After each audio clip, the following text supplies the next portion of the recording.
Welcome to your 20-minute podcast with David Brower, where we do our best to give you useful information in 20 minutes or less. Now, here's your host, 5-time Voice Arts Awards nominee, David Brower. Thanks, Allan. This is David Brower with your 20-minute podcast. Our special guest today from Nigeria is Alex Okoroji. Hi, David. Was that close? That was close. You get a pass. Oh, my and by the way, you God. did a very good job. Well, thank you. It's great to talk to you.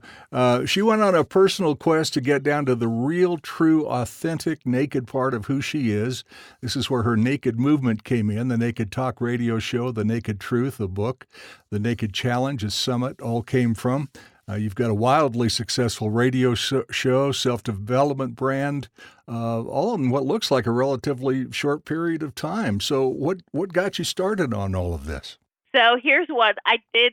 Have a traditional career as an artist, right? And I was married to another actor.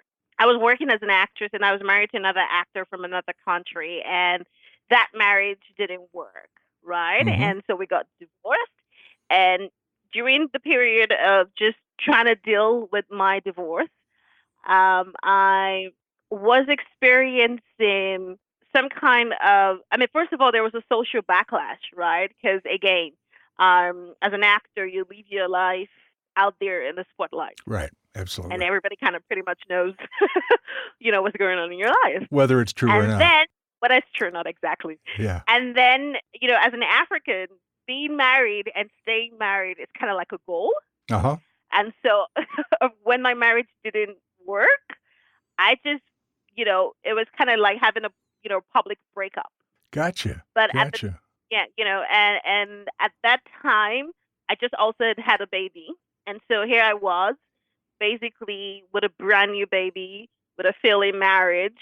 I was going through changes as a new mom. Yep. And of course, I couldn't just jump right back at work. So I was just feeling frustrated and depressed and just hating my new life and hating the fact that I had to explain myself and, give everyone wanted to know what was going on. Of course. And for a long time, I was pretty much lying.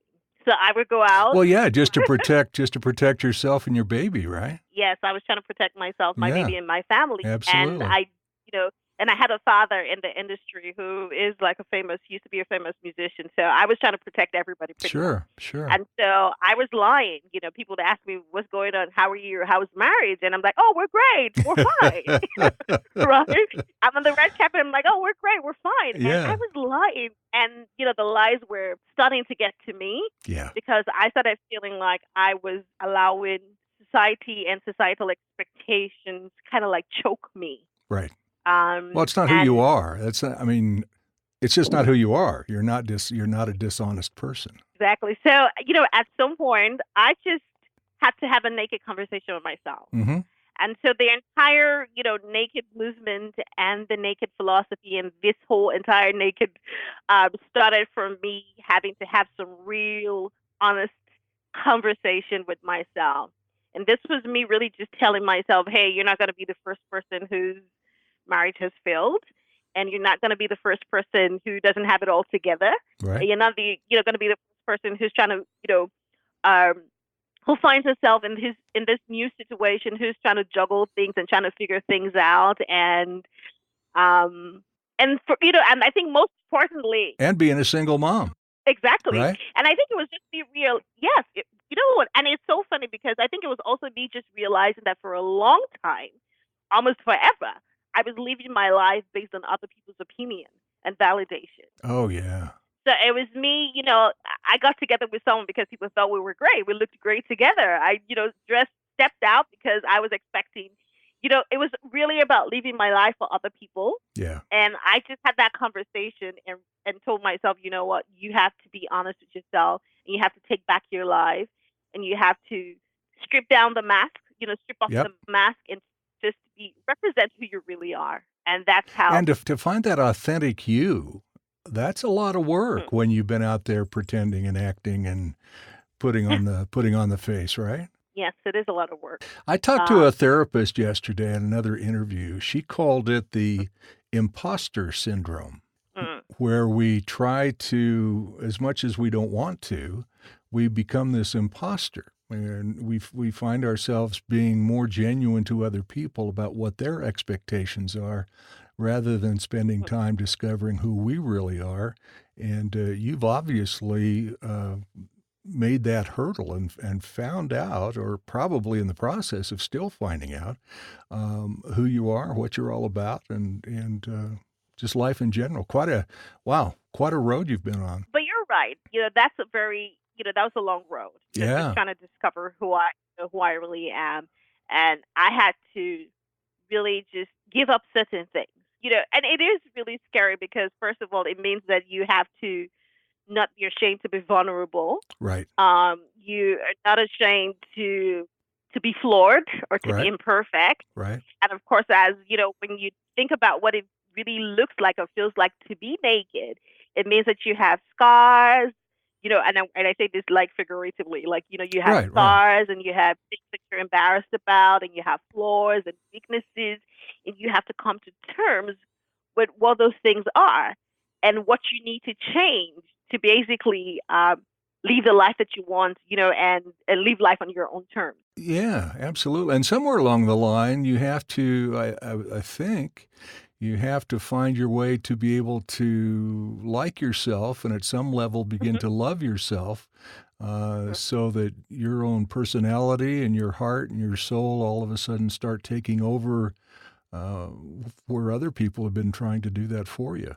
Exactly. And you're right when you say that, because it really does start with you really having to accept yourself and love yourself the way you are.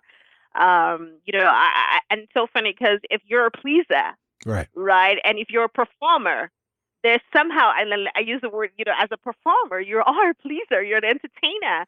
Half the time you're performing for applause. Right. You're performing to make other people happy. You're performing for some kind of reaction. It's really always about other people than it really is about yourself. And so I remember saying to myself that while I love being an actor and I love to be in front of the camera, I kind of realized that, it wasn't my authentic voice. Yeah. I could, you could spend forever in a career where people never really got to know the real you or connect with the real you.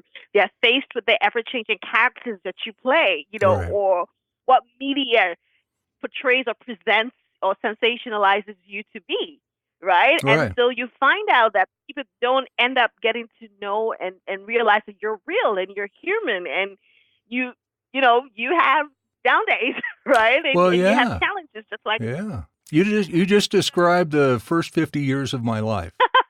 Seriously, because I was always a people pleaser. I was an only child. That was the only thing I knew how to do. I was in radio for a very long time, and so performing was part of what I did. Totally different than yours, but still performing. And then when I turned 50, I decided to make a list of 50 things to do for myself. Because I've never put myself on the radar to do anything for myself. It was always for everybody else. So I made this list of 50 things to do for myself, and I gave myself a year to do them. And that was a life changer, absolute life changer.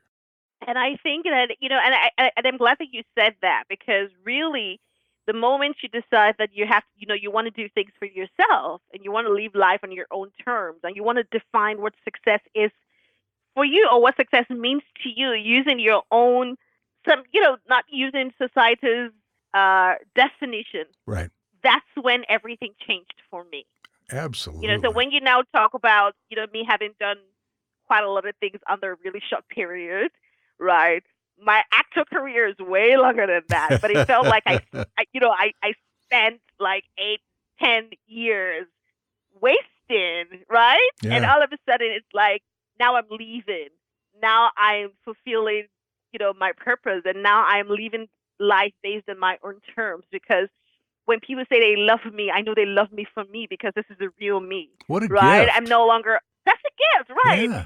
So you're no longer under pressure. You're not asking yourself, who the people, before it was like, okay, was it me, or was it the sex symbol, or was it the character, right, or is it, is it the butt, what is it that they love? Right. But right now, saying things the way that I want to, expressing myself the way I want to, showing up the way I want to, and really defining what success and happiness is for me. Wow. Right? And that, I think, is real bliss. It absolutely is. And the thing about I'm going to challenge you on 10 years of wasted life because I don't think it was a waste. I don't think you would. No, it wasn't. Right? You wouldn't be able to see the difference. You wouldn't be able to see the Yes. before and after without all of that struggle. You're right. And when I said wasted, I was more like, oh my God, I could have accomplished. Look at what I've done in the space of, I understand. how many Sure. years. Sure. But you're right. You know what the difference is because you've had the other experience. And I think that's why it's funny when I get to talk with people or when I meet new people or clients, they're always like, oh my God, Alex, you're different. You're very down to earth and you're humble and nobody would know that you're an actual celebrity. It was Right. a bit weird, but it's not because I've been on the other side. Yeah. Right. I remember I was saying to someone that I remember when I was on the other side. I mean, I host a radio show and now I value what it means to have real authentic conversations. Right. Yeah. I also understand what it means for someone to give me their time. But I remember when I was on the other side, being approached and saying, hey, could you do me an interview? And I thought I was doing somebody a favor. Right. Right. And little did you know. Exactly. Right. And so now exactly. So you now, I now, there's so much that's happened that I'm starting to say, oh my God, this is different. Now I have a better understanding of life. I have a better understanding of relationships. I have a better understanding of what I need to give and how I need to show up. And that's because I've had that I've stripped myself, of the things that society has used to cage me or imprison me. And the other thing that's really cool, how old's your daughter now? My son. Or son, I'm sorry. 8. 8? Yes, he's 8. So he'll be 9. So for you to go through this journey and be able to model all of this authenticity for him, oh my goodness. Yes, it's amazing. I cooked today, right? And my son, I remember, writing something about it. My son said to me, Mom, you always make the best meal. I love you, Mommy. And I was it pretty much seems like, here's the thing. Let me remind you, I'm African. So we're not very, we're not as affectionate. I think that for me, the beauty is being able to raise a boy who is affectionate, who expresses love, who understands, it's almost like, he's just 8+. But he understands. Sometimes I think I'm living with like a young adult. It's weird, right? But he knows that, I apply the same philosophy that I have for myself now with him. And I show him how it's okay for him to express himself, for him to, have honest conversation with me and for him to be who he really is. Nice. I don't want him to grow up the way that we grew up with lots of restrictions and barriers and when I say these restrictions, I'm not talking about what you're supposed to do as a parent, but I'm talking about mental restriction. Right. I'm talking about, limiting beliefs. A lot of the things that, as we grew up, we realized that we were stifled by things that we were fed from our diaper days. Sure. Thoughts and beliefs that were like, oh my God, where did I pick that up from? Why did I feel like I'm not good enough? Why do I feel like I'm not? And now your son doesn't have to participate in those areas of life. Exactly. That's not an amazing gift. I don't know what is. You know what I mean? That is. I'm glad. He can have a conversation with me. Yeah. The things that he can talk to me about, I don't remember ever being able to talk to my parents about it at 8. Like, I was 8. Yeah. Right. Right. Sometimes I realize, it's just little things. I remember when, something as small as, he wants to wear his red shirt.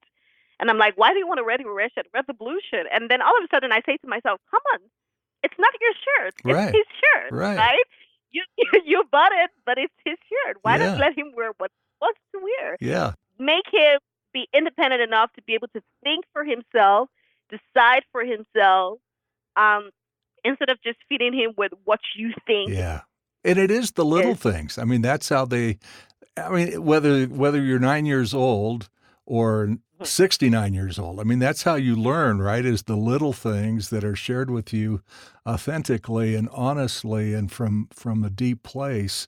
And it gets your attention, and he's blessed to have you as a mom because he doesn't even know that he doesn't know. I mean, it's just, right? I mean, it's just who he is. It's just who he's becoming. And oh my God, I got goosebumps just thinking about your son.